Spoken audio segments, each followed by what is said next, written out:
What's up, guys? Welcome back to Upstate Angling, and we're talking about 5 best baits for fishing in grass, because in the north you got to learn how to fish around grass, and probably mostly around the country you have to learn how to fish in lots of grass because most lakes and ponds do have a lot of grass. So it's a good thing to know 5 good baits that you can rely on to throw in grass and get yourself a few fish. So bait number 1 for fishing grass, for me, it's an easy choice, and it's a Swimjig.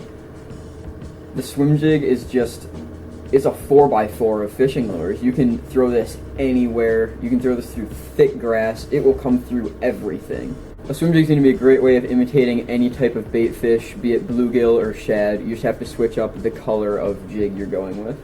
So for fishing a Swimjig around grass, especially heavier grass, I think it's definitely worth it to bump up to a heavy baitcaster rod and straight braid, anywhere from 40 to 65 pounds depending on what you prefer, because you want that extra hook set power to get that hook in those fish and get them through really thick cover. Because when you hook a fish and they're in grass, they're growing straight down. They're finding the thickest grass, and that's where they're going. So you need that extra braid, no stretch power to get them out of that grass and get them in the boat or on the bank. So bait number 2, and I'm going to talk about this one. This is my personal favorite bait of all time, and that's the Chatterbait. The Chatterbaits, they may not look like they're good for grass because they've got they don't have a weed guard and they got a big blade. Chatterbaits are reaction baits, so when you're swimming it through, it's kind of just a bass's reaction to go grab it. So when you're swimming a chatterbait and you get in grass, now you're not going to want to fish a chatterbait in heavy grass. When you're fishing it in light grass, you are casting it out, reeling it in probably about a foot or 2 underneath the surface, and when you get in grass you just pop that rod tip, and you know, probably 50% of my bites on the chatterbait is after I rip it out of that grass or pop it out of the grass. And it's just a great way to catch bass, and let me tell you, catching bass on chatterbaits in grass is also a lot of fun. When you're fishing a chatterbait in grass, what you want to do is just cast out and reel it until you just feel it ticking the tops of that grass, and when you feel that, just give it a quick pop and it'll just get a reaction strike from those bass, just like a square bill crankbait bouncing off a rock. So gear for chatterbaits, it can depend. So if you're fishing it around, you know, we're talking about grass, so assuming that you're fishing chatterbaits around grass, I would say just anywhere from a 6'10" to a 7'3" medium heavy rod with 15 to 17 pound fluorocarbon. And when fishing a chatterbait, you do probably want a faster gear ratio reel, because when you pop it through the grass, you're going to want to be able to catch up to that chatterbait so it doesn't sink down farther into the grass. Bait number 3 for fishing in grass is going to be some kind of fluke or soft jerkbait. This bait has caught me so many fish over the past year fishing in grass around ponds. My personal favorite bait is just the normal Zoom Super Fluke, and this color, this is the Houdini color, is amazing for imitating bluegill. And a lot of people fish their jerkbaits, their soft jerkbaits, you know, they'll cast out and fish it like a normal jerkbait with a pop, pop, pop, pop, and it'll stay really close to the surface. Personally, that's not how I like to fish these.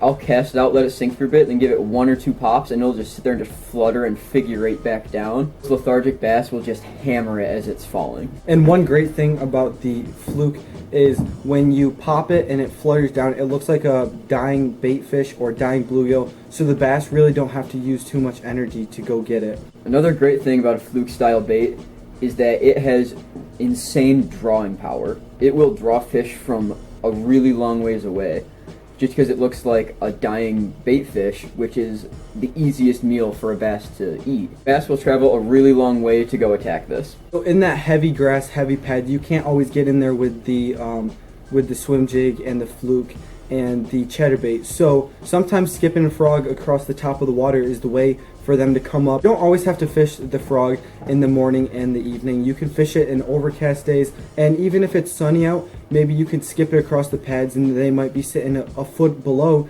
in that thick grass and come up and get an easy meal. So the frog is just a great way to catch bass out of heavy grass, and it's completely weedless. This is the Booyah Pad Crasher. Cheap frog, like $6, and it's just a good frog. So some gear that you'll want to use is you're going to want to use braid for sure.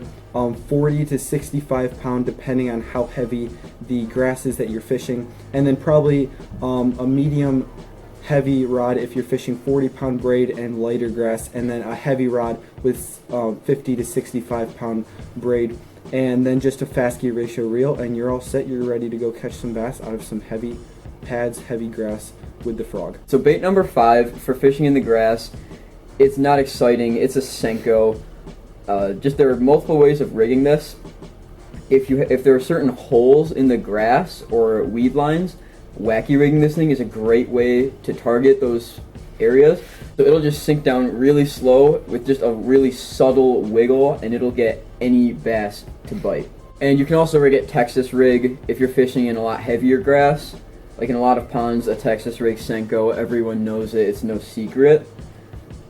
As far as colors, I just like a natural color. It doesn't matter which. Watermelon red, green pumpkin, anything like that is gonna catch fish. As far as gear with a Senko, generally if I'm fishing it weightless, I will throw this on a spinning rod, generally a medium spinning rod. But sometimes if I am throwing a Texas rig, I will throw it on a bait caster.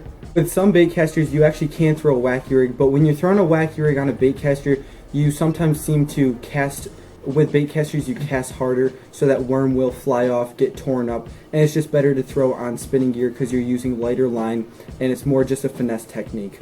And the other thing about that is that a wacky rig, specifically, or a Texas rig, is probably the easiest bait to skip, and it's way easier to skip using a spinning reel than a bait caster because you don't have to worry about backlash.